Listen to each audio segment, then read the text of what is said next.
how do we enable the business to conduct their operations in the safest way possible? The tool that we're using, Samdesk, that's helped us get smarter about where we target our resources. It's that early warning that I find extremely valuable.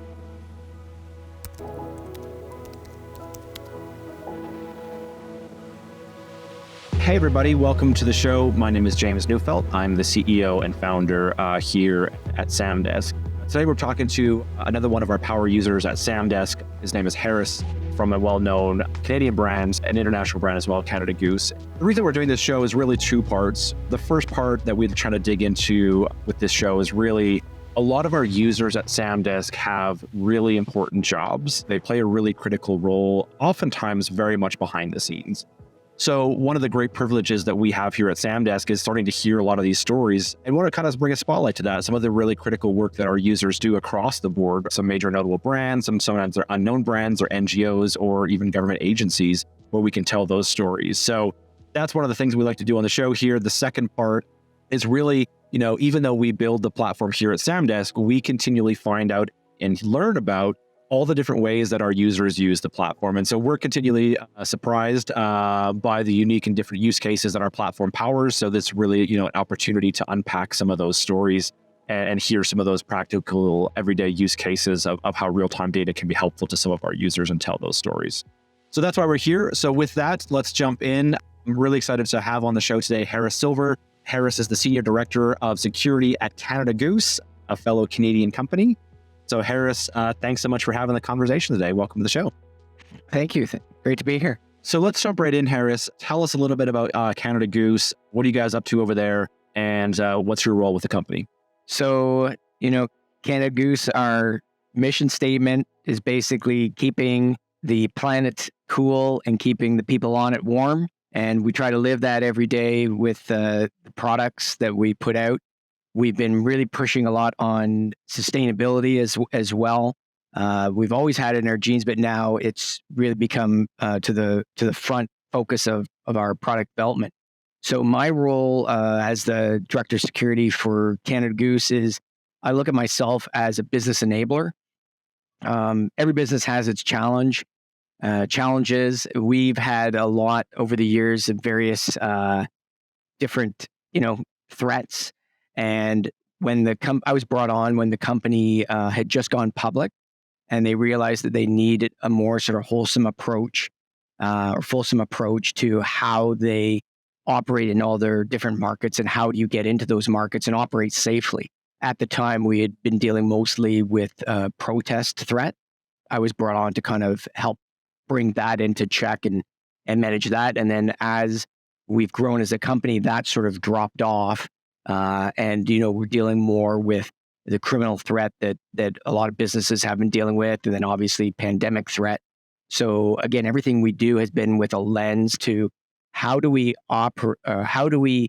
enable the business to conduct their operations in the safest way possible, in the most secure way possible, but also how do you get into places that you might not have been able to get into and operate. So we take that as an enabler. So going through a threat risk assessment process and coming up with options, we can try and reduce the threats to the locations where the business is operating and maybe get into a market that might have been more difficult at a certain time or deal with issues that we can still operate within our risk tolerances.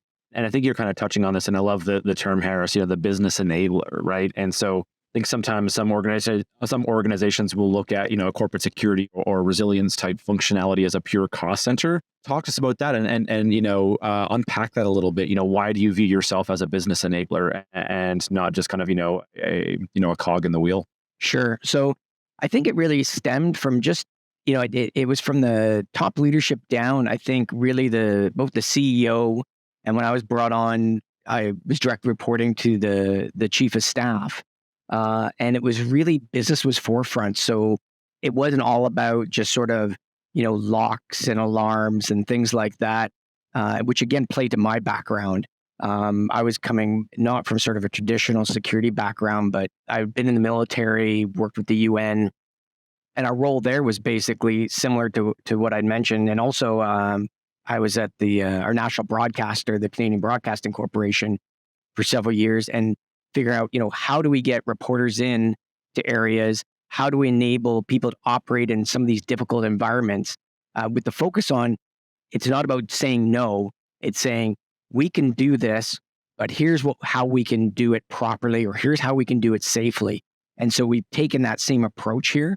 So we get engaged right at the onset with the business teams, whether it's a new store opening that we look at what are the threats and risks in that market that maybe from an initial business perspective people aren't thinking about, but we do a little deeper dive to then say, okay, there's potentially anything from environmental risks like earthquakes, storms, there's crime risks, maybe even labor shortage risks, any of these sort of things that we try and delve deeper in to then give that business the knowledge so that they can start to adapt strategies, how they're going to mitigate that and set basically the operations up for success in that location. I love that, right? I mean, you're literally enabling the business to do business, right? And sometimes that's not as well known when you are not familiar with, the role that corporate security plays within a lot of critical organizations. I think sometimes folks just think that, you rock up on site and just open up a shop, right? Like, Yeah. oh, this is, we're going to do business here right now. And, you can't just do that, right? So that is a critical role that is business enablement. And so that's something that we talk a lot about with different leaders, on the C-suite when they think about, how to run an organization. They are in the business for doing business. It sounds very obvious, but then they look at cost centers and they look at the cost of doing business. And these are, one of those areas where this is just, not the same conversation that we see with other kind of cost centers, right? This is the physical enablement of your ability to run business, right? Yeah. And going back to the cost centers too, like we're very cognizant of the costs associated with it. And our approach has always been one of let's work smarter. That's where we're very much intelligence led. And, the tool that we're using, Samdesk, like that's helped us get smarter about where we target our resources. How do we build that picture out so that we're not just, using a single mitigation tool across everything by looking at the intelligence picture, giving us better understanding of the operating environment. We can say, well, here's the best spend for that market. Do we need, physical barriers? Do we need to spend more on, is it guard services? Is it, information campaigns? Like what is the best money spent on that specific mitigation factor? And we're a lean team. We work cross-functionally with the corporation. So we're dealing with everybody from the construction team who's doing the design of stores. That's where we'll get right involved. We're working with the operations teams. We're working with the manufacturing teams. We work with our third-party logistics groups. We're really cutting across the corporation. So we're in a really good position to look at, okay, what are the trends and threats that we're seeing across all, so we can put in some general mitigation. And then what are the specific ones that we want to target? And then we leverage the information that we're gathering and we're sharing it both in and out of the enterprise, whether it's with law enforcement, with different industry groups. We do a lot of coordination with various groups because we look at it as everybody's got a role in the shared security to operate, whether it be, during high levels of protest or specific organized retail crime. We figure it doesn't make sense just to keep all that information to us. We try and share it far and wide because it impacts everybody. If we can create that safer environment through awareness for everybody, it benefits everybody. So this is fascinating to me, Harris, where I think, one of the things that I've been hearing a lot when talking to our users is this fundamental, like really big shift in your industry, right? Like moving from guards and guns, is a term I've heard a lot, right? For sure. You're talking about, full on kind of, business analyst function from a risk and kind of security perspective, of course, right? But it kind of cuts back to that, cross-functional business enablement, right? It's not just access badges anymore. And so, talk to me a little bit about that. That must be like quite the transition to go from a very kind of, guards and guns and physical access badge systems, which play a role, of course. That used to be the predominant skill set required, I'd imagine, for yourself and your industry. Now that's just changing drastically, as I understand it. Yeah, for sure. I think a lot of people have realized the value in intelligence. And again, I think I was uniquely poised from my prior experience because, in the military, everything is a risk assessment and you've got to do the job. Same thing in the UN. One of the projects I was working on were the elections. And so we had our own intelligence cell. The elections were happening. You couldn't stop the work. You had to figure out how are you going to do that. So by gathering that. So I've applied that model throughout both the work at the CBC and here at Canada Goose specifically. And I think by educating the executive team, the partners you're working with, they get it, because now you're going, well, it isn't just let's slam a lock and a guard on that. The question is why? What effect are you trying to achieve? Are you trying to deter entry? Are you trying to monitor entry? What's the benefit of the control? Is it going to get in the way of, workers getting into the factory sufficiently, or can we do some type of other screening elsewhere that will give us the same level of security, but not interrupt the flow or the workflow of the employees? So we've really tried to apply that approach of not just putting in, okay, this is the standard solution. It's why are we doing this? And then by doing that analysis, we can then come up with the appropriate control measure. Right, right. And the other kind of, interesting thing that I think comes up on this topic a lot, right, is this whole concept that, there are really critical, physical security measures that need to be in place and tools and systems for that, right? But one of the shifts that we're observing is increasingly that, it used to be that just only bad things would happen with inside your four walls, right? Yeah. Like it's just that's where your problems are. And if we've learned anything from the last couple of years of, health and global, tensions, right? It's the things that are happening outside of your four walls that you have no control or no visibility over that are becoming the biggest threats to business operations. It's expanding that situational awareness, and it's getting people to think about, okay, let's start to look sort of over that horizon to see what are the emerging trends and threats that potentially could have some impact on us, and then start to talk about some of the strategies that we can now leverage. And then those become business decisions, how to protect your supply chain, the shift. Like one of the examples for us is we're one of the few companies in Canada that still makes garments in Canada.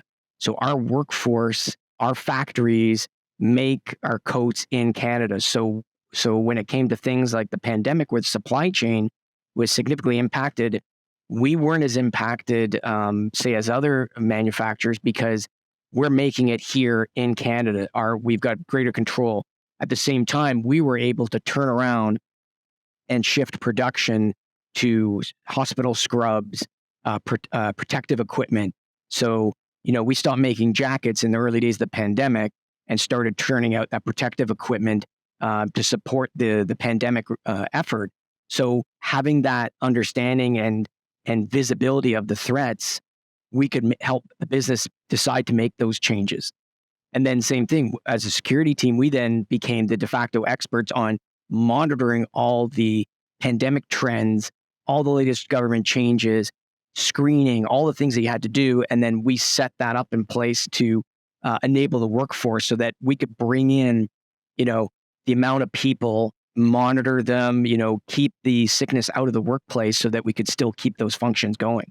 I love hearing those stories so much. And I've seen so much, I'm not sure what the right word is, just drastic upskilling and really just a leaning in of corporate security teams during the pandemic, right? And it really speaks to that major shift in that industry of, still being physical security experts by and large, but now becoming really kind of, that almost business analyst function in real time to understand how the world is impacting your organization, learning new tools, looking at different systems. The stories that we hear continually, Harris, right, is, executives and business leaders calling into the GSOC constantly for updates about anything happening in the world, right? Like you now need to be the expert of all things, not just your physical kind of security domain.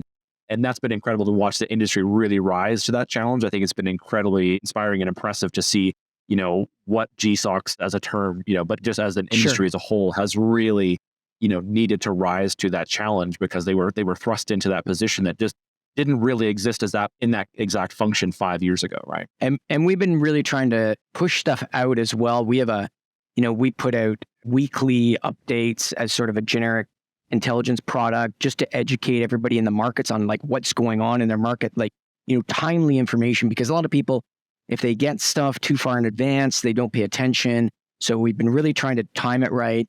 And then for specific events, we'll generate, other products, like things like Black Friday is a big day. So we'll put out, assessments specifically for Black Friday, or, the elections, anything that we think is going to have an impact, just to kind of bring it in focus to the teams on the ground, so that it's not just general information. It's like, okay, how does this apply to me? And we try to close that loop between the big picture and then how is it going to impact the teams on the ground. I mean, this is really what you're describing to me in a lot of ways, like the proactive trend here, right? I mean, you are tying the loop back together for the business enablement. You're enabling the business to do business, right? And it's across all those different facets that you're describing that just really make a difference on the front lines for your team. Would love to understand a little bit, feel you have a pretty good grasp of, the things that you're responsible for, and you do, Harris. Where does Samdesk fit into your workflow, and, how do Samdesk and real-time signals, support the work that you're doing at Canada Goose? So, prior to Samdesk, we had been doing a lot of, specific monitoring, and it was all a very manual process, monitoring news feeds, social media. And we knew we had some very specific threat vectors that we knew where to look for them.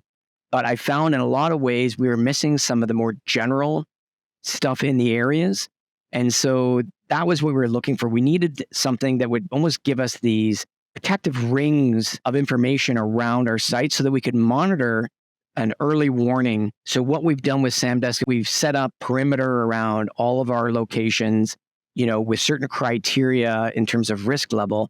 And then as the alerts come through on Samdesk, that notifies the team, the intelligence team, who will then start to triage, to look at and say, okay, this has potential impact for the store. And then we'll connect the store teams or the manufacturing sites, wherever it may be, to put out an alert to let people know. So what it's done is it buys us some time, some early warning to respond.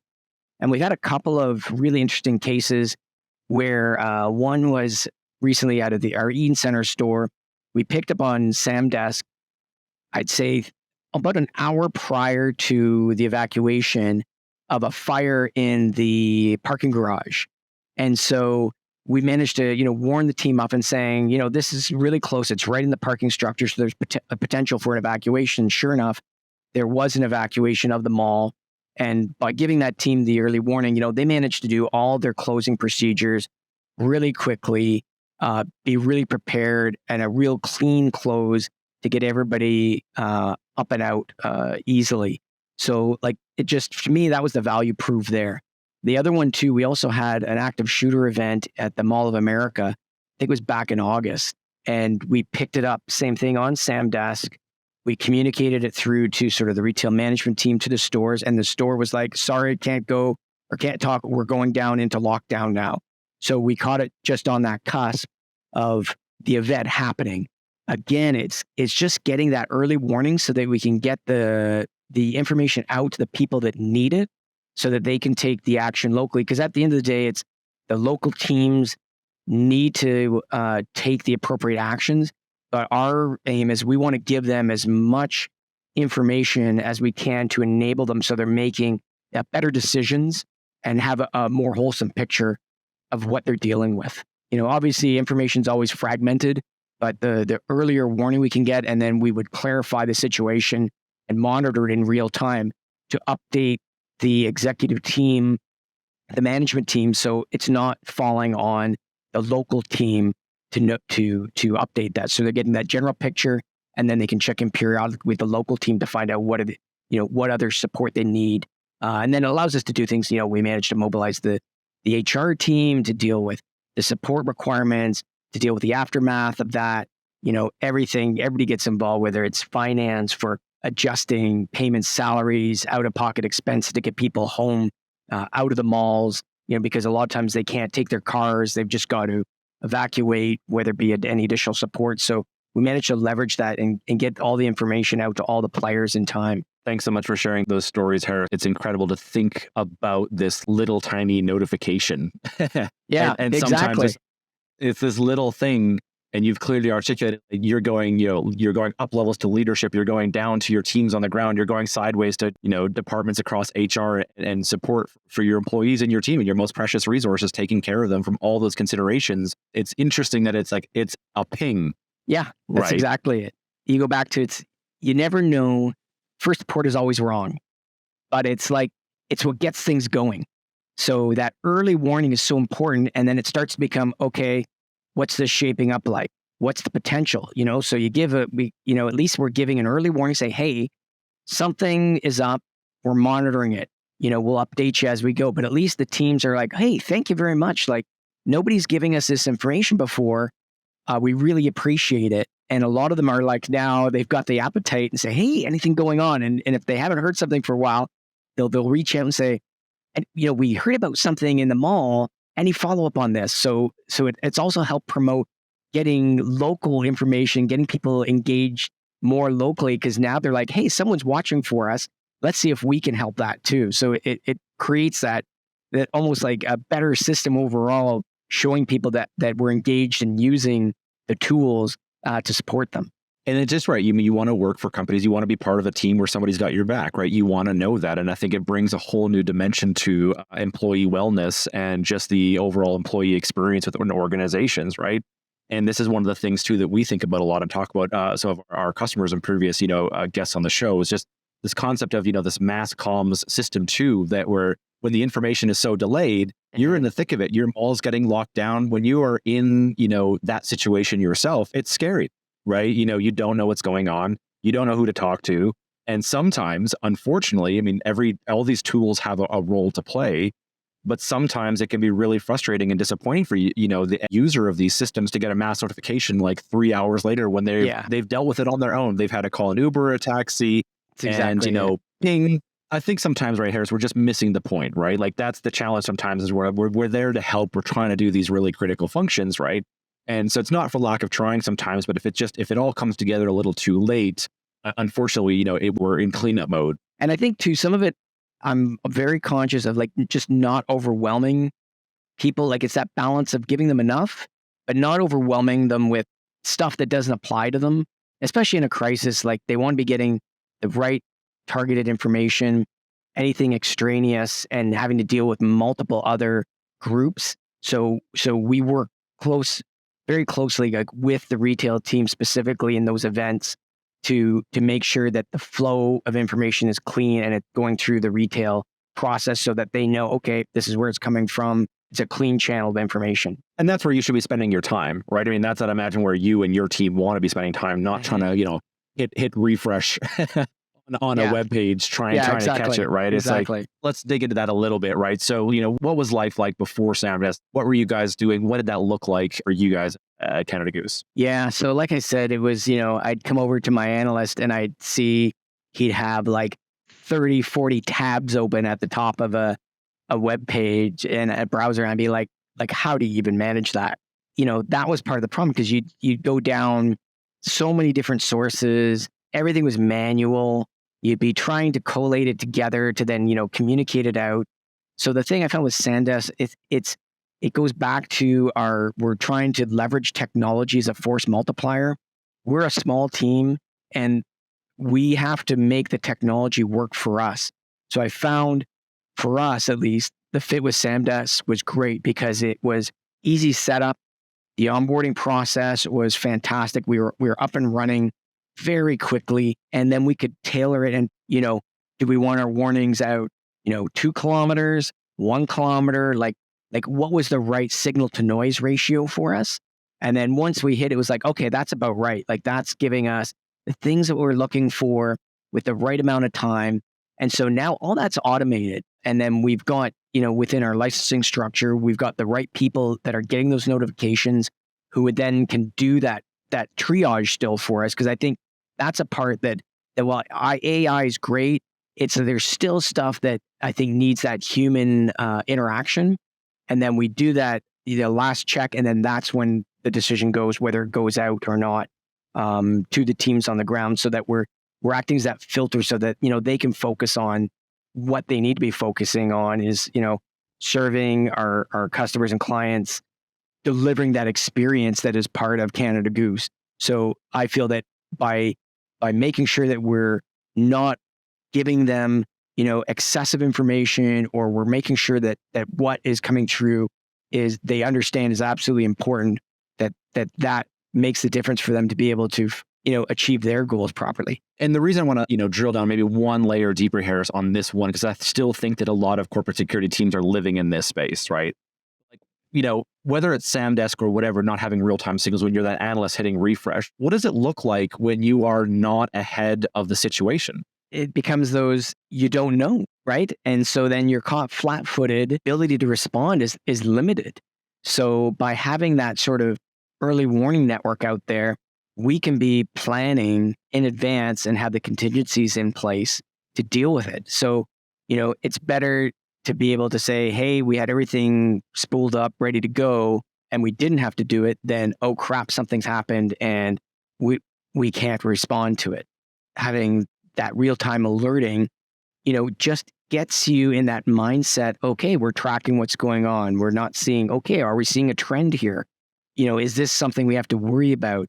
So it's giving us that ability to kind of always be kind of aware of what's going on in each of those markets, and understand, what could be coming. So it's that early warning that I find extremely valuable. And I think about it, it almost comes full circle with a lot of, the folks that we talk to that are struggling to get maybe the executive buy-in, or, they're looking at it, too much in a reactive physical security sense, where again, that is important, but it's not the sole function anymore.